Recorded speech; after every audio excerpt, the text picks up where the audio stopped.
మలయాళ smart hero Dulquer Salman అనేక dubbing సినిమాలు తెలుగులో రిలీజ్ అయి విజయం సాధించాయి.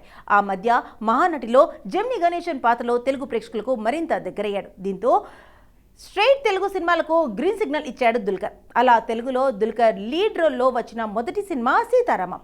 హను రాఘవపూడి దర్శకత్వంలో వచ్చిన ఈ సినిమా సూపర్ హిట్ సాధించింది. రెండవ సినిమాగా వెంకీ అట్లూరి దర్శకత్వంలో lucky Bhaskar block buster hit గెలిచింది. ఈ సినిమాలో దుల్కర్ 100 కోట్ల క్లబ్లో చేరాడు. ఇక దుల్కర్ సల్మాన్ హీరోగా సెల్వమణి సెల్వరాజ్ దర్శకత్వంలో కాంతా అనే సినిమాను స్టార్ట్ చేశాడు. ఇటీవల మిస్టర్ బచ్చన్లో అలరించిన భాగ్యశ్రీ బోర్సా హీరోయిన్గా నటిస్తున్న ఈ సినిమాను స్పిరిట్ మీడియా దుల్కర్ సొంత ప్రొడక్షన్స్ వెఫారేర్ బ్యానర్ పై రానా దగ్గుబాటి దుల్కర్ సల్మాన్ సంయుక్తంగా నిర్మిస్తున్నారు. తెలుగు, తమిళ, మలయాళం, హిందీ భాషల్లో ఈ సినిమాను తెరకెక్కించబోతున్నారు. దర్శకుడు సెల్వమణి సెల్వరాజ్ ఈ సినిమాను సైలెంట్ గా షూటింగ్ జెట్ స్పీడ్ లో ఫినిష్ చేస్తున్నాడు. ఇప్పుడు ఈ సినిమా రిలీజ్ డేట్ ఫిక్స్ అయింది. ఈ ఏడాది ఆగస్టు 1న కాంతా సినిమాలో వరల్డ్ వైడ్గా థియేటర్స్లో రిలీజ్ చేసేందుకు రెడీ అవుతున్నారు మేకర్స్. 1950ల మద్రాస్ నేపథ్యంలో రూపొందుతున్న కాంతా దుల్కర్ క్యారియర్లో మరొక మైల్ స్టోన్ సినిమాగా మారుతుందని టాక్ వినిపిస్తుంది. Vijay Deverakonda most awaited film Kingdom Jersey లాంటి క్లాసికల్ సినిమా తీసిన డైరెక్టర్ గౌతమ్ తిరుమూరి ఈ సినిమాను డైరెక్ట్ చేస్తున్నారు. లైగర్ ఫ్యామిలీ మెన్తో నిరాశపడిన విజయ్ ఎలాగైనా సరే ఈ సినిమాతో మళ్ళీ హిట్ కొట్టాలనే కలకంటున్నారు. అందుకు తగ్గట్టే లుక్ మొత్తం మార్చేసి షార్ట్ హెయిర్తో ఊర మాస్లకు మేకోవర్ అయ్యాడు. ఇప్పటికే రిలీజ్ అయిన ఫస్ట్ లుక్ టైటిల్ టీజర్కు సూపర్ రెస్పాన్స్ వచ్చింది. కాగా కింగ్డమ్ మే 30న వరల్డ్ వైడ్ గా థియేటర్స్ లో రిలీజ్ కావాల్సింది. కానీ షూటింగ్ డిలే కావడంతో రిలీజ్ వాయిదా పడింది. అలాగే పవర్ స్టార్ పవన్ కళ్యాణ్ నటిస్తున్న హరిహర వీరమల్లు కూడా మరొక కారణం అని చెప్పవచ్చు. ఇక ఆ మధ్య కింగ్డమ్ ను జూలై 4న రిలీజ్ చేశామని అధికారికంగా ప్రకటించారు మేకర్స్. కానీ ఇప్పుడు ఆ డేట్ కు కూడా రావడం లేదు. అదే డేట్ కు పవర్ స్టార్ పవన్ కళ్యాణ్ నటించిన హరిహర వచ్చే అవకాశం ఉంది. దాంతో ఇప్పుడు లేటెస్ట్ గా మరో డేట్ వినిపిస్తుంది. కింగ్డమ్ ను జూలై 25న రిలీజ్ చేసేందుకు ఏర్పాట్లు చేస్తున్నారట. ఇప్పటికే హరిహర వీరమల్లు కారణంగా వెనక్కి వెళ్తూ ఉన్న విజయ్ దేవరకొండ ఈసారి అయినా అనుకున్న డేట్కు వస్తాడో లేదో. అలా రావాలంటే ముందు హరిహర వీరమల్లు విడుదలవ్వాలి. మరి ఈ రిలీజ్ పంచాయతీ ఎప్పుడు తీరుతుందో let's wait and watch. Kollywood versatile actor Suriya star దర్శకులకు చుక్కలు చూపిస్తున్నాడు. ఫస్ట్ ఓ ప్రాజెక్ట్ కమిట్ అవ్వడం, అనౌన్స్ జరిగాక అనూహ్యంగా తప్పించుకోవడం చేస్తున్నాడు. ఒక్కటి కాదు, రెండు కాదు, దాదాపు 4 సినిమాలున్నాయి. ఇందులో ముందుగా చెప్పుకోవాల్సింది ధృవ నక్షత్రం. 2013లోనే స్టార్ట్ అయిన ఈ సినిమాను డైరెక్టర్ గౌతమ్ వాసుదేవ్ మీనన్, హీరో సూర్య మధ్య క్రియేటివ్ డిఫరెన్సెస్ కారణంగా వర్కౌట్ కాలేదు. తర్వాత విక్రమ్తో కంప్లీట్ చేశాడు. కానీ సూర్య చేయలేదన్న కోపం గౌతమ్లో అలానే కంటిన్యూ అవుతుంది. సూర్య కెరీర్లో పితామగన్, నందా వంటి బ్లాక్ బస్టర్స్ ఇచ్చిన డైరెక్టర్ బాలా ఈ డైరెక్టర్ చేసిన వరంగాన్ ఫస్ట్ చాయిస్ సూర్యనే. కానీ స్క్రిప్ట్లో చేంజెస్ చేయడంతో ఈ ప్రాజెక్ట్ వర్కౌట్ కాలేదు. సూర్య ప్లేస్లో అరుణ్ విజయ్తో సినిమా చేశాడు బాలా. ఇక సూర్యతో సురారై పోట్రుతో సూర్య జాతీయ అవార్డు తెచ్చిపెట్టిన సుధా కొంగర్తో పురాణ నూరు ప్రాజెక్టుకు కమిట్ అయ్యాడు. అనౌన్స్మెంట్ కూడా జరిగింది. కానీ అనూహ్యంగా ప్రాజెక్ట్ నుండి తప్పుకున్నాడు.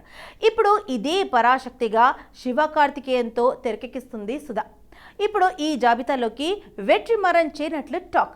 సూర్య వెట్రి కాంబోలో వాడివార్నల్ చేస్తున్నట్లు ఎప్పుడూ అనౌన్స్ చేశారు. కానీ 3 ఏళ్లుగా వెట్రి స్క్రిప్ట్ వర్క్ ఫైనల్ చేయకపోవడం, సూర్యకు ఉన్న అదర్ కమిట్మెంట్స్ వల్ల సినిమాను ఆపేయాలని అనుకుంటున్నారట. ఇప్పుడు కొత్త కాన్సెప్ట్తో శింబుని లైన్లో పెట్టాట వెట్రి. ఇలా వరుసగా స్టార్ దర్శకులు హ్యాండ్ ఇచ్చాడు హీరో. పోనీ ఈ సినిమాలు కాదని మంచి సినిమాలు చేశాడా అంటే అది లేదు. కంగువా, రెట్రో వంటి డిజాస్టర్ సినిమాలు చేశాడు సూర్య. తమిళ స్టార్ హీరో విజయ్కు తమిళనాడులో క్రేజ్ ఎటువంటితో ప్రత్యేకంగా చెప్పనక్కర్లేదు. ఇటీవల విజయ్ రాజకీయ అరంగేట్రం చేసిన సంగతి మనకి తెలిసింది. అందుకోసం సినిమాలకు గుడ్ బై చేసుకోబోతున్నాడు. ఈ నేపథ్యంలో సినీ క్యారియర్కు చివరి సినిమాలో నటిస్తున్నాడు. ఈ సినిమాను ప్రముఖ నిర్మాణ సంస్థ కేవీఎన్ ప్రొడక్షన్స్ నిర్మిస్తుండగా హెచ్ వినోద్ దర్శకత్వంలో వహిస్తున్నారు. బాలీవుడ్ భామ పూజా హెగ్డే హీరోయిన్గా నటిస్తుంది. తమిళ్ సెన్సేషన్ అనిరుద్ ఈ సినిమాకు సంగీతం అందిస్తున్నారు. అలాగే బాలీవుడ్ నటుడు బాబీ డియోల్ విలన్గా నటించబోతున్నారు. తాజాగా ఈ సినిమాకు సంబంధించిన ఓ క్రేజీ న్యూస్ కోలీవుడ్ లో హల్చల్ చేస్తుంది. పాన్ ఇండియా స్థాయిలో తెరకెక్కబోతున్న జననాయక్ గన్ ఫస్ట్ గ్లిమ్స్ ను ఈ నెల 21న రిలీజ్ చేయబోతున్నారు మేకర్స్. ఇందుకు సంబంధించిన అధికారిక ప్రకటన ఈ నెల 19న వెలువడే అవకాశం ఉంది. ప్రస్తుతం షూటింగ్ దశలో ఉన్న ఈ సినిమాలోని పూజా హెగ్డేకు సంబంధించి షూట్ ను ఫినిష్ చేశారు డైరెక్టర్ వినోద్. ఇక మిగిలిన షూట్ ను జెట్ స్పీడ్ లో ఫినిష్ చేసి 2026 సంక్రాంతి కానుకగా జననాయకన్ ను జనవరి 9న రిలీజ్ చేయబోతున్నారు. విజయ్ చివరి సినిమా కావడంతో ఈ సినిమా కోసం ఫ్యాన్స్ ఈగర్ గా ఎదురు చూస్తున్నారు. భారీ అంచనాల మధ్య తెరకెక్కబోతున్న జననాయకన్ రిలీజ్ తర్వాత ఎంతటి సంచలనాలు నమోదు చేస్తుందో చూడాలి. అక్కినేని నాగార్జున, ధనుష్, రష్మిక ప్రధాన పాత్రలో నటించిన చిత్రం కుబేరా. శేఖర్ కమ్లా దర్శకత్వంలో తెరకెక్కిన ఈ మూవీ ఈ నెల 20న రిలీజ్ కాబోతుంది. సినిమాపై మంచి బజ్ ఉండగా ఇప్పటికే విడుదలైన ప్రతి ఒక్క అప్డేట్ ఆకట్టుకోగా తాజాగా విడుదలైన ట్రైలర్ కూడా జనంలోకి బాగా వెళ్ళింది. స్టోరీ ఎక్కడ కూడా అర్థం కాకుండా ట్రైలర్ బాగా కట్ చేశారు. ఈ ఈవెంట్లో భాగంగా రష్మిక మాట్లాడిన మాటలు ప్రస్తుతం వైరల్గా మారాయి. నా సినీ ప్రయాణాన్ని సంబంధించిన ఇక్కడ ప్రదర్శించిన వీడియో చూస్తే భయమేసింది. ఇన్ని రోల్స్ పై చేశానా అనే ఆశ్చర్యం కలిగింది.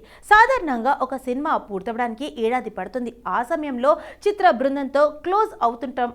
అలా ఒక మూవీ ప్రయాణం నేను నా ఫ్యామిలీలా ఫీల్ అవుతా. ఇక శేఖర్ కమ్లా దర్శకత్వంలో మూవీ చేయాలనే నా కళ ఈ సినిమాతో నెరవేరింది.